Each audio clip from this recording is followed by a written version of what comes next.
Hey everybody, welcome back to the Film Fan Club. I'm Sam Carrico. The summer movie season is officially behind us, so I figured I'd take a second to talk about our top 10 most anticipated movies of fall 2017.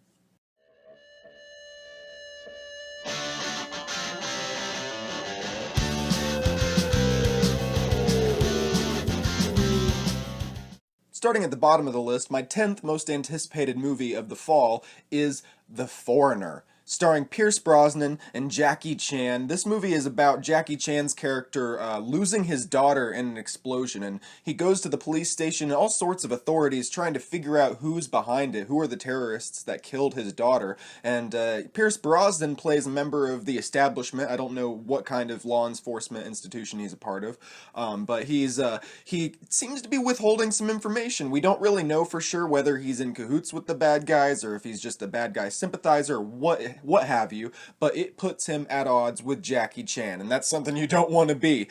So, I mean, this is the return of Pierce Brosnan and Jackie Chan to action movies. I haven't seen either of them work in a very long time, so I'm just really excited to get to see these guys come together and nonetheless head to head in a new movie. The trailers look actually really good, so that's why it's my 10th most anticipated movie of the fall. Looks pretty solid. I can't wait to see The Foreigner. It comes out, I believe, in October 13th. Number 9, this movie actually comes out this Friday on the 15th. It's called Mother. It stars Javier Bardem and Jennifer Lawrence. It's directed by Darren Aronofsky, and those are the three main reasons that I'm really excited to see this movie. It's like a suspenseful kind of thriller where I believe Javier Bardem and Jennifer Lawrence play a husband and wife whenever Ed Harris and his wife Michelle Pfeiffer come to stay at their place for a little while. They're kind of strangers, so Jennifer Lawrence is a little skeptical of them, but then craziness just kind of starts to ensue. This feels like a Black Swan-esque kind of psychological thriller, but of course there's more external elements than Black Swan, but really, nonetheless, this is going to be a really kind of change of pace kind of horror movie almost, because I'm not really into scary movies. You really got to be something, really that's above the fold to kind of make me interested in seeing a scary movie. That's why I'm so excited that it is getting such good reviews. But this movie, Mother, looks like it's just going to be a true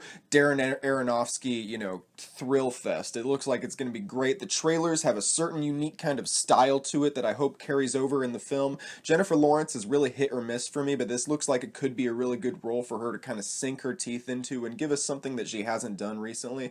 And Javier Bardem in a villainous, or at least semi-villainous role is always a good thing. So I can't wait to see Mother. It comes out September 15th. Number 8 is The Disaster Artist. James Franco, Seth Rogen, and Dave Franco are all coming together to tell the behind-the-scenes story of Tommy Wiseau's The Room. And it's that movie particularly, The Room, is such a so bad it's good movie I've heard that I'm kind of curious about seeing it before I go see The Disaster Artist, just to kind of get an idea of what's going on. But I love Seth Rogen, I love James Franco, I love the two of them together. And then it seems like this is getting released at the beginning of December. It's definitely got a comedic flair to it, but it could almost be, it's kind of weird to say, telling the story of how such a bad project could actually come to fruition. This seems like it could even potentially be an Oscar contender, kind of. I'm not sure quite how. It just seems like they're giving it the level of the attention to detail that something like that would require, and it doesn't seem like it's just going to be your regular run-of-the-mill Seth Rogen comedy, although he's really been kind of changing up his career lately. So is James Franco. I feel like they're really kind of, this could surprise a lot of people, this movie, The Disaster Artist. Like I said, it comes out the 1st of December, so there's a lot of potential here. His dog's outside.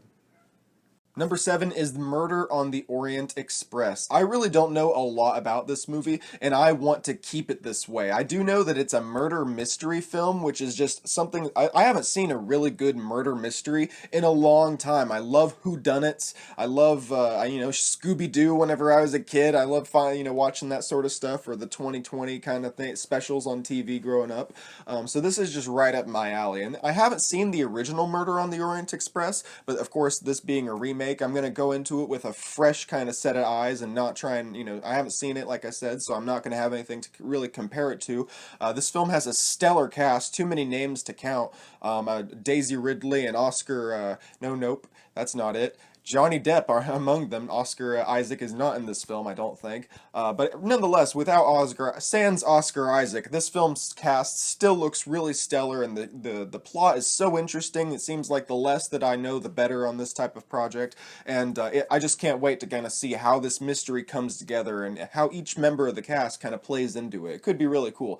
Kenneth Branagh directs this, I believe, and he's a really good director, so it's got a lot of potential. It comes out on November 8th. Nope, November 10th. My number 6 most anticipated movie of the fall is The Shape of Water. Guillermo del Toro directs this movie. I can never tell if I'm saying his name right. It's either Guillermo. I don't know. Del Toro directs this movie, and it's basically it's the strangest of romances. This mute woman is working in a factory that she discovers is housing this aquatic supernatural looking creature, a monster almost, and she develops a bond with it, and eventually it seems to become more than a bond. Michael Shannon is in there, and he plays the facilitator of this factory that kind of is, eventually doing experiments on the creature, and she doesn't want that to take place. The trailer had another kind of unique style to it that seems like only Del Toro can bring to it. I saw Crimson Peak 2 years ago. That was his previous film that I've seen that he directed, and it was okay. It seems like he's really good at bringing style to a film, but the right story has to be there. And I believe this is an original story on his part, so it'll be really cool to see something just completely come from his brain. And it's not exactly a horror film, and I mean, he's known for doing like the Hellboy movies or horror movies, and at least in my eyes. So this is going to be something that's a crazy or a pretty good change of pace for him. So that's really why I'm interested in it. I just love those different kind of, and it seems, wholesome is probably a weird word to use to describe this movie, but the plot of it, the bond between this creature and this woman, it just seems like something that I want to see portrayed and play out. It seems like a really weird kind of cool movie to get to see. I believe that it comes out December 8th. Number 5. We're not done with blockbusters yet. Thor Ragnarok is coming out November 3rd, and that movie looks like it's going to be the best Thor movie yet. It's got the Hulk in there, and it's kind of got elements of Planet Hulk, and it's got elements of the Ragnarok storyline from the comics. Of course, it's called Thor Ragnarok, so it's going to be really cool. I mean, anytime that you get Cate Blanchett in there to be a villain, it's going to make the film better. It may not make the film good, sorry Kingdom of the Crystal Skull, but it will make the film better, and this film seems like it's got all the right elements, not to mention Jeff Goldblum. What a talent. But the plot seems like it's going to be the most interesting of the Thor movies before, because the previous times that I've been going into it, it's like, okay, it's a Thor movie, but this one, it seems like, of course, it's a Thor movie, but it's got some kind of Guardians of the Galaxy kind of vibes, a lot of like retro styles and colors, and Taika Waititi he's a newcomer to the Marvel Cinematic Universe, so I'm really interested to see what this kind of fresh take on the Thor mythos could be. And it seems like they're combining a lot of the elements that they know the fans love. I mean, the Hulk and everything like that. And we're gonna they're gonna fill us in on where these characters have been since Civil War. We haven't seen Hulk or Thor since the Age of Ultron, so it'll be really again, this is going to be a pretty new, fresh kind of take on the Thor universe, so I can't wait to see it. Comes out November 3rd. Number 4. This next movie has the potential to be the best movie of the year. It's called Loving Vincent. It's the world's first fully oil painted feature animated film. When that's going to be that in and of itself sounds like an amazing feat, but the story is really cool too. I love Vincent van Gogh, and pretty much, I mean, his paintings are fantastic, but the story of his life seems like just such a kind of romantic, tragic tale. The Vincent and the Doctor episode of Doctor Who is one of my favorites. And this movie tells the story of Loving Vincent. In the trailer, you get to see it kind of lays out pretty much how can a man go from being pretty much content with his life to suicidal in a matter of 6 weeks. It creates a couple original characters based on Van Gogh's work, and the reason that it is fully oil painted is meant to reflect his paintings throughout the entire film, which I think is just the best way to tell any story of his life, whether it be semi-fictionalized or not. It's going to be fantastic. The cast looks really like they know what they're doing. It's got Jerome Flynn and another girl. I can't remember her name, but she was in a lot of other previous stuff that got really good awards attention. But Jerome Flynn, of course, is from Game of Thrones, and he's a good actor there. He's a fun kind of actor. But this seems like it's going to be different for me to see what he's doing here. But my main thing is the feat of being the world's first fully oil painted film. That's a fantastic feature, and this unique story looks like it's going to be really cool too. It looks like it's got an amazing sense of heart to it. It's been in development for several years, as you could imagine, being that they have to make an oil painting from every frame of the movie, and that's just going to be a crazy feat. And I was talking about this with Hannah. There's no way it's not going to be at least nominated for best animated feature at the Oscars, because there's just so much raw potential here. I can't wait to see how it all turns out. It seems like there's no way that it could be bad. There's just no way. It looks so good. It's such a unique kind of thing. But given that it's such a unique kind of thing, I hope they don't screw it up. It comes out September 22nd, I believe, starting in either Los Angeles or New York, and then it hits Tulsa's Circle Cinema on November 3rd. My third most anticipated movie of the fall is Justice League. It is going to be directed by Zack Snyder and written by Joss Whedon and Chris Terrio. And I believe Zack Snyder had some influence over the story there as well. But really, this has been in the making, of course, for a very long time. But the actual production of this film has been storied. We've been talking about this for on the movie news dump for quite a while. It's had, unfortunately, some troubles with Zack Snyder. Had a family tragedy, had to step away from the movie. Joss Whedon has come in and directed a lot of the reshoots, which have seemingly gotten more and more extensive. But then, of course, all that aside, that's very interesting and whatnot, but the trailers have looked so good too. This is going to be a seemingly kind of a continuation of the story from Batman vs. Superman, but hopefully they will have kind of cut a lot of the slack and cut kind of some of the elements that didn't work with the tone and just with the extraneous kind of convoluted plot elements that they can hopefully trim away to make a really fun story, because this is of course, and also this is the formation of the Justice League. This is the DC equivalent to Marvel's Avengers, which is of course a big thing, and that was a big thing in 2012, just like this deserves to be a big thing. And it's unfortunate that it's kind of shrouded in so many other giant tentpole superhero movies. I mean, people are saying that Thor Ragnarok has the potential to make more money than Justice League in November, which would be pretty crazy, but this is going to be a really, really fun movie just to see come to fruition. No matter how it turns out, the action is there, the characters are there. Ben Affleck is a really good Batman. Jason Momoa seems like he's going to be a fantastic Aquaman.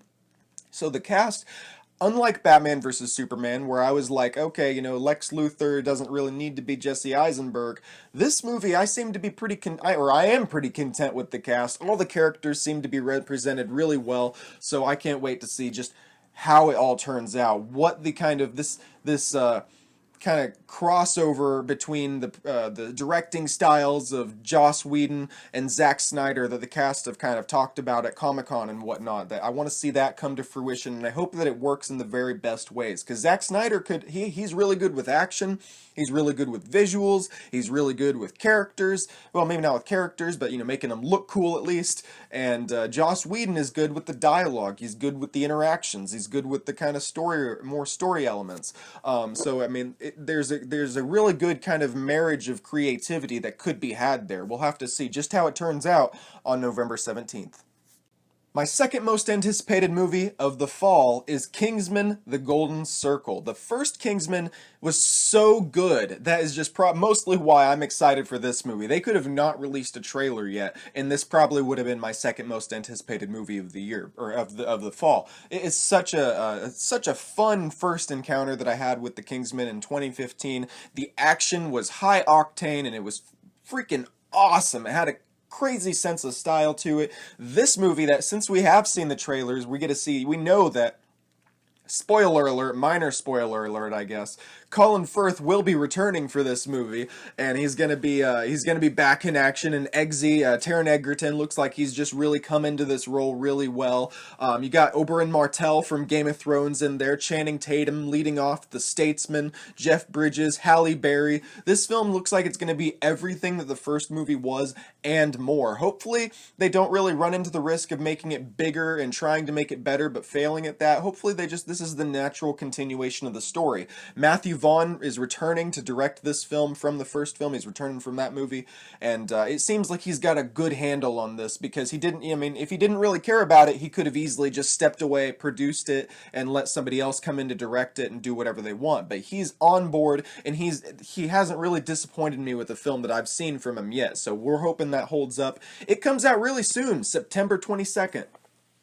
And finally, my most anticipated movie of the fall is the same movie that was my most anticipated movie of the year. Of course, it's Star Wars The Last Jedi. How can it not be, honestly? This is the 8th installment of the Skywalker main saga. We've seen some trailers since I did my previous most anticipated video, so we kind of get an idea of the story a little bit more. The Last Jedi, Luke saying it's time for the Jedi to end. Kylo Ren is in there, you know, not wearing his mask most of the time. It's going to be seemingly like Empire Strikes Back was, it's going to be a more character-centric film rather than the giant spectacle of Star Wars like The Force Awakens might have been. But, that being said, it seems like they learned from The Force Awakens, so they're not going to straight up adapt The Empire Strikes Back in this film. It seems like it'll have a lot more original elements that we haven't seen before, and I think Rian Johnson, the director, knows that we want to see new. We want to see something that's Star Wars, but unlike anything else that we've seen before, and I think that's what he's going to give us. Not to mention we have the potential of Luke Skywalker sparking up his green lightsaber for the first time since 1983. That's enough to make any movie my most anticipated. Mark Hamill is going to actually speak in this movie. Daisy Ridley, we get to see him training her. It's just going to be a fantastic continuation. I mean, last year was Rogue One was great and all, but it was not a main member of the Star Wars family. It was like that cousin, you know. But anyways, this is going to be a fantastic way to close out 2017. I can't wait for Star Wars The Last Jedi. How about you? Let me know in the comments section below. Well, thanks for checking this video out, guys. If you enjoyed it, make sure you subscribe to this YouTube channel for more content like this. Being that summer 2017 is kind of wrapping up, we're going to be doing our best and worst movies of the summer shortly. Got a lot of other movie reviews and TV recaps up right now, so make sure you're subscribed. Follow me on Twitter and Instagram as well while you're at it, @SamuelDCarrico, and I'll see you in the next video. Thanks again.